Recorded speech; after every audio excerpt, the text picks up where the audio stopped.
Hello YouTube, 17th of July 2008. This is an update on the catastrophic methane gas release from beneath the sea. 1 month ago we had 18 months to get our CO2 emissions under control, or the methane gas trapped beneath the ocean will release itself a couple of years after that, and there's nothing we can do about it once we pass that final tipping point. Now, the tipping point is like a marker. Once we get past that last marker, there's nothing we can do to stop it. However, good news. Thanks to many people in the world community at large,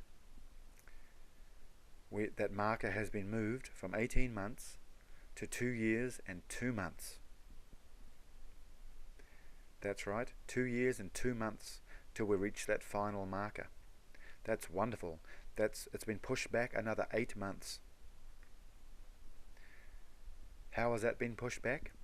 Well, by people going vegan. Many people have gone vegan and vegetarian.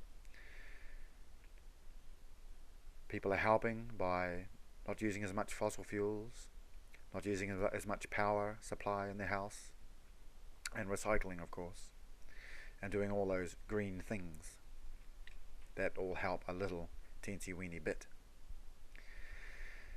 Now, many of you are wondering, how does meat affect this methane gas release? Well, the atmosphere is heating up rather quickly thanks to the amount of CO2 humans are putting into the air. Now, the worst culprit is the coal-powered power plants that power the houses, or many houses in the world. China is building one a week. That's correct. China is building one coal-fired power plant a week. Now, our Chinese cousins have the right to have power in their house and light and heat.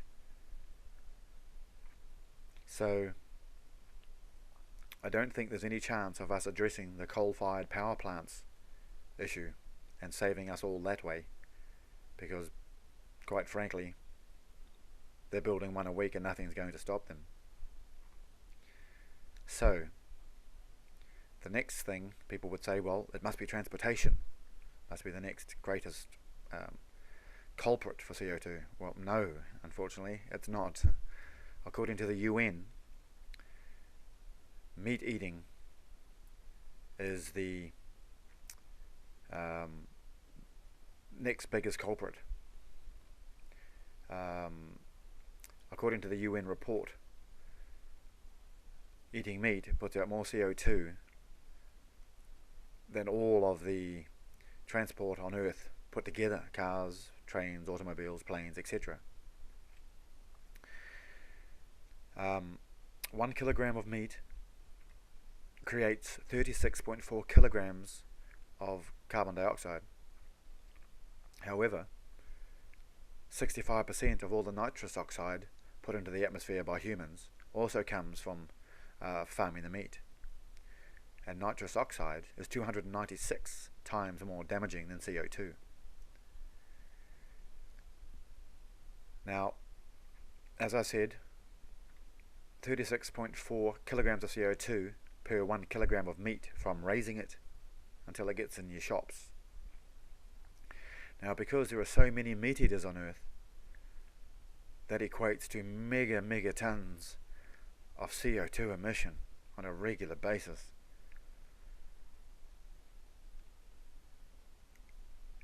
And the beauty of it is, if 2/3 of us on Earth now went vegetarian, we would literally stop this in its tracks.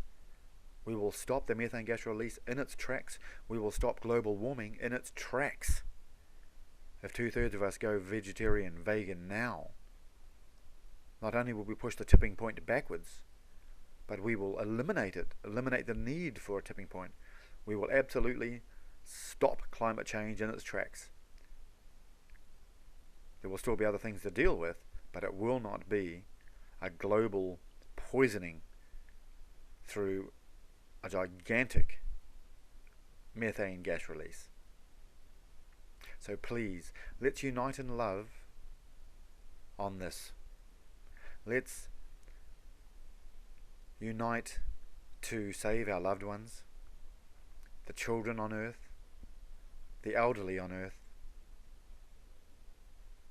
our parents, our children, our friends.